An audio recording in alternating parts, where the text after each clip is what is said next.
শ্রীমদ্ভগবদ্গীতা অনুবাদ স্বামী রামসুখ দাস ১৬তম অধ্যায়ের ১৩তম শ্লোক। ঈদমদ্য ময়া লব্ধমিবং প্রাপ্স্য মনোরথম ঈদমস্তিদপি মে ভবিষ্যতি পুনর্ধনম। এত সব বস্তু তো আমি প্রাপ্ত করেছি এবং এবার এই মনোবাসনাগুলিকে সম্পূর্ণ পেয়ে যাব। এত ধন তো আমার কাছে আছে, আবার এত ধন হয়ে যাবে। ব্যাখ্যা: এতমদ্য ময়া লব্ধমিবং প্রাপ্স্য মনোরথম। আসুরি প্রকৃতির পরায়ণ ব্যক্তিরা লোভ পরবশ হয়ে মনোবাসনা করে থাকে যে আমরা নিজ উদ্যোগে, নিজের বুদ্ধিতে, চাতুর্যে, সতর্কতার দ্বারা এত বস্তু প্রাপ্ত করেছি, আরও অনেক প্রাপ্ত করব। এত বস্তু আমাদের কাছে আছে, আর এত ওখান থেকে আসবে। ব্যবসায় এত লাভ করব। আমার জ্যৈষ্ঠপুত্র অনেক বিদ্যা লাভ করেছে, সুতরাং তার বিবাহে যৌতুক হিসাবে অনেক কিছু পাওয়া যাবে। ট্যাক্স ফাঁকি থেকে অনেক টাকা বাঁচাবো। জমি থেকে এত লাভ করব। বাড়ি ভাড়া থেকে এত টাকা আসবে। সুদ থেকে কিছু টাকা পাবো ইত্যাদি। ঈদমস্তিদমপি মে ভবিষ্যতি পুনর্ধনম। তাদের লোভও যেমন বৃদ্ধি পেতে থাকে, তেমনি মনোবাসনাও বৃদ্ধি পেতে থাকে। তাদের চিন্তা যখন অধিক বৃদ্ধি পায়, তখন তারা চলতে ফিরতে, কাজকর্ম করতে, আহার করার সময়, স্নানাদি, নিত্যকর্ম, জপ, ধ্যান ইত্যাদি করার সময়ও অর্থ কী করে আরও বৃদ্ধিপ্রাপ্ত হবে সেই চিন্তাই করতে থাকে। এত দোকান, মিল, কারখানা তো খুলেছি, আরও তো এতগুলি খুলতে পারি। এতগুলি গরু, মহিষ, ছাগল তো আছে, আরও যেন এতগুলি হয়। আমার যা জমি আছে তা এমন বেশি কিছু নয়, ওই প্রকার আরও পাওয়া গেলে খুব ভালো হয়। এইভাবে ধন সম্পদ বৃদ্ধিতে তাদের মনোবাসনা হয়ে থাকে। তাদের দৃষ্টি যখন নিজ শরীর ও পরিবারের দিকে যায়, তখন তারা সেই বিষয়ে মনোবাসনা করে থাকে যে কি কি ওষুধ খেলে দেহ ঠিক থাকে। অমুক জিনিসগুলি পেলে আমরা সুখে আরামে থাকব। এয়ার কন্ডিশন গাড়ি ক্রয় করো যাতে গরম না লাগে। এমন কাপড় খরিদ করো যাতে শরীর ঠান্ডা থাকে। চিত্তাকর্ষক বর্ষাতি বা ছাতা কেন যাতে শরীর ভিজে না যায়। এমন সব গহনা, কাপড়, প্রসাধন সামগ্রী কেন যাতে খুব সুন্দর দেখায় ইত্যাদি।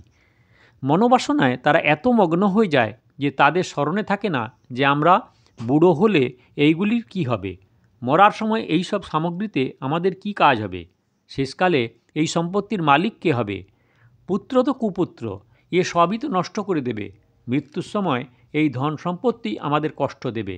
এই সব ধন সম্পত্তির জন্য এই পুত্রকন্যাকে ভয় করতে হয় এবং চাকরিতেও ভয় হয় যে কি জানি সেখানে আবার অশান্তি না হয়। প্রশ্ন: দৈবী সম্পদ ধারণকারী সাধকের মনে কখনো কখনো ব্যবসার ইত্যাদি কাজের জন্য এই শ্লোকটির মতে এতটা কাজ হয়েছে, এত কাজ করা বাকি, আরও একটা কাজ হয়ে যেতে পারে, এত টাকা পাওয়া যাবে, এত টাকা ট্যাক্স দিতে হবে ইত্যাদি স্ফুরণ হয়ে থাকে। এইরূপ স্ফুরণই জড়ত্বের উদ্দেশ্য নিয়ে থাকা আসুরি প্রকৃতির লোকেদের মনেও হয়ে থাকে। তাহলে উভয়ের প্রবৃত্তির পার্থক্য কী? উত্তর: উভয়ের বৃত্তি এক প্রকার দেখতে হলেও এর পার্থক্য অনেক। সাধকের উদ্দেশ্য হল পরমাত্মা প্রাপ্তি করা, সুতরাং তিনি সেই বৃত্তিগুলিতে লীন হয়ে যান না। কিন্তু অসুরী প্রকৃতির মানুষদের উদ্দেশ্য হল অর্থ সংগ্রহ করা এবং ভোগ করা, তাই তারা এই বৃত্তিগুলিতে লীন হয়ে যায়। তাৎপর্য হল এই যে উভয়ের উদ্দেশ্য ভিন্ন ভিন্ন হওয়ায় উভয়ের মধ্যে অনেক বেশি পার্থক্য হয়ে থাকে। শ্লোক নাম্বার ১৪। असौ मया हत शत्रुर्हर्निष्व चापरानपि ঈশ্বরহমহং ভোগী সিদ্ধহং বলবান সুখী। এই শত্রু আমার দ্বারা হত হয়েছে, অন্য শত্রুদেরও আমি মেরে ফেলব। আমি সব কিছু করতে সক্ষম, আমার কাছে অনেক ভোগ্য সামগ্রী আছে, আমি সিদ্ধ, আমি অত্যন্ত বলবান ও সুখী। ব্যাখ্যা: অসুরী সম্পদযুক্ত ব্যক্তিগণ ক্রোধপরায়ণ হয়ে এইরূপ মনোরথ করে থাকে যে অসৌ ময়া হত শত্রু, ওই ব্যক্তি আমার বিরুদ্ধাচরণ করত, আমার সঙ্গে শত্রুতা করত, তাকে আমি হত্যা করেছি। এবং হনিষ্যে চাপরানপি, অন্য যে কেউ আমার বিরুদ্ধাচরণ করে, আমার সঙ্গে শত্রুতা করে, আমার অনিষ্ট চিন্তা করে, তাকে আমি মজা দেখিয়ে দেব, হত্যা করে ফেলব। ঈশ্বরহম, আমি অর্থ, সামর্থ্য, বুদ্ধি সবেতেই সক্ষম, আমার কি নেই, আমার সমান কি হতে পারে। অহং ভোগী, আমি ভোগী, আমার স্ত্রী, পুত্র, বাড়ি, গাড়ি, কত ভোগ্য সামগ্রী আছে। সিদ্ধহম, আমি সর্বপ্রকারে সিদ্ধ, আমি যে ভবিষ্যবাণী করেছি তাই তো ফলেছে। যারা জপ ধ্যান ইত্যাদি করে তারা অন্যের কুপরামর্শে কান দিয়েছে। ওদের ভবিষ্যতে অমঙ্গল হবে। আমি আগে থেকেই বলে দিতে পারি। আমার সমান কৃতকৃত্য কে আছে? অনিমা, গরিমা ইত্যাদি সমস্ত সিদ্ধি আমার কাছে। একটি ফুৎকারে আমি সকলকে ভস্ম করে দিতে পারি। বলবান, আমরা অত্যন্ত শক্তিশালী। অমুক ব্যক্তি আমার সঙ্গে শত্রুতা করতে এসেছিল, তার কি ফল হলো ইত্যাদি।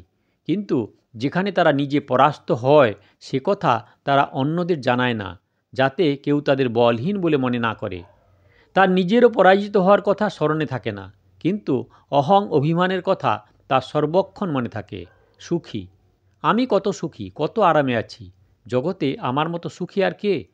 এইরূপ ব্যক্তিদের মধ্যেও নানা প্রকার অশান্তি থাকে, কিন্তু তারা উপর থেকে নানা প্রকার অহংকার দেখাতে থাকে। শ্লোক নাম্বার 15। অর্হভিজনবানস্মি